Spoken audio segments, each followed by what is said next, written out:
Here are 10 things that pro Stardew Valley players do that you might not. Share your own pro tips in the comments as well. Let's get started.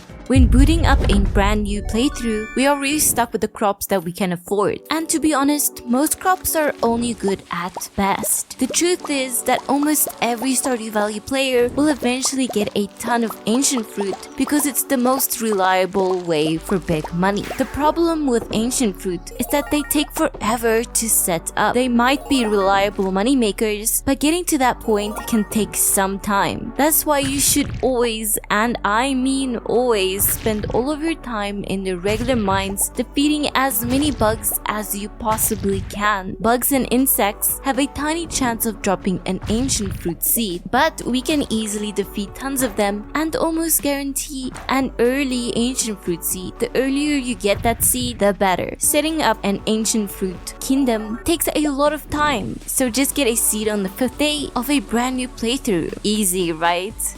After finding a single piece of copper, Clint will come over and give you the recipe to start crafting furnaces. This is pretty helpful, however, most of us will only find our first piece of copper on the 5th day, meaning we will only learn the recipe on the 6th day. So instead, head over to Clint's blacksmith on the 1st day in a brand new playthrough and buy a single piece of copper from him. Now when you have started your mining adventure on the 5th day, you can craft some furnaces in the middle of the day. Place them in the mines and start cooking up some copper bars immediately, allowing you to either make tappers earlier or to upgrade your tools earlier. Nice. Speaking of upgrading tools, we can upgrade our pickaxe, our wood axe, our watering can, our hoe, and our trash can. But do we really need to upgrade all of these? Upgrading most of these has its benefits. However, upgrading the pickaxe is not actually that necessary. We have other better, bigger tools that we can use in place of a pickaxe. Bombs and a slingshot. Bombs are absolutely amazing in the mines and will save you time. And they also work on this rock blocking our access to the door. So why would we ever need a pickaxe? And if you are a skilled pro gamer, you could swap out bombs with a slingshot loaded with explosive ammo. I know I have spoken about the slingshot before, but after I practice a bit with it, I can never go back to using a pickaxe. The slingshot is just so fast, versatile, and it saves us energy as well. Explosions are just better than hard work.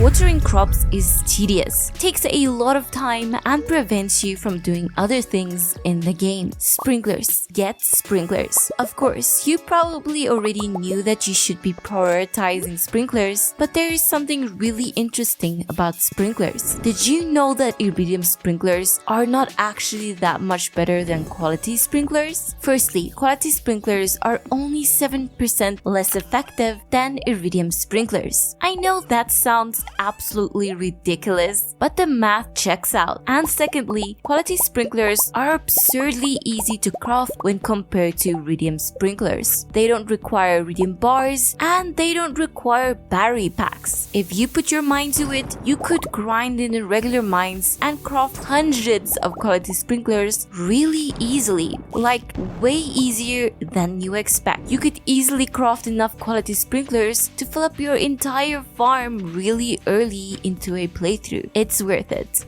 Besides, there is something much more important that we should be using our batteries and Iridium bars for. Iridium sprinklers are cool, but crystallariums are much more important. Iridium sprinklers can easily be replaced with quality sprinklers, but there is nothing that can replace a crystallarium. So after restoring the boat to Ginger Island, focus all of your Iridium bars and battery packs on crystallariums, and then use those to duplicate jades. The Skull Cavern is a simple place. Each 10 levels down will increase the chances of finding Iridium nodes. So we need to get really deep to find the most amount of Iridium. And the easiest way to get deep is by abusing staircases. Unfortunately, it costs Iridium to get Iridium. But if we start early, then it's quite alright.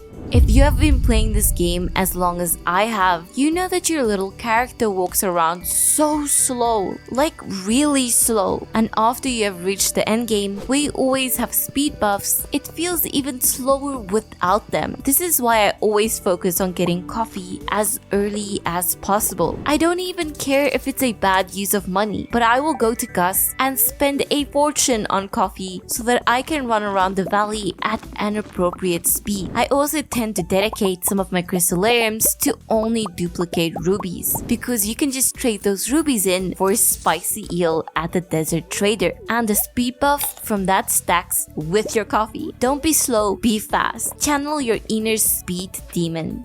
Real pro Stardew Valley players do not befriend townspeople. Okay, that's just not true. We kind of have to befriend them for recipes, rewards, and for perfection. That is why we should leverage and exploit the tools we are given by Mr. Ape. Yes, I am talking about getting as many rabbits as possible, grinding in the skull cavern for an auto petter, actually petting them ourselves every single day, and then when those rabbits absolutely love us. When those rabbits have reached Iridium quality, enter their coop with a hacksaw and chop off their feet. Iridium rabbits' feet are just the best gift to give to basically every single villager, and if it so happens to be their birthday, we can get almost 4 entire hearts off of one gift. A worthy sacrifice, Mr. Rabbit. So in other words, don't bother with chickens, ducks, or even dinosaurs. Rabbits are the future of our coops. Don't forget you can pick the coop master profession to befriend them faster, and then change to the artisan profession when they are maxed out.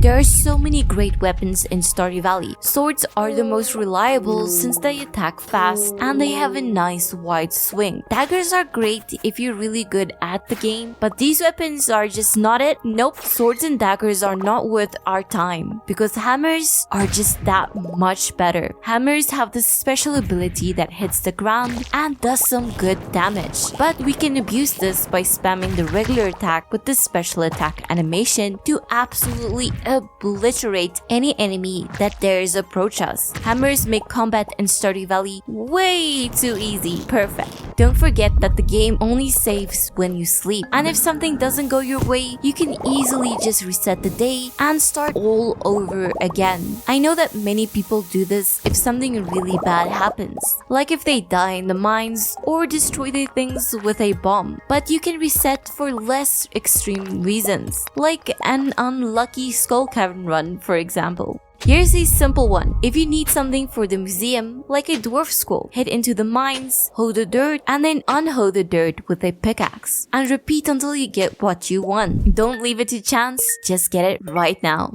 Okay, so now you know what you should be doing, but this video shows you what you should be avoiding. Thanks for watching, but for now, I will see you in the next video.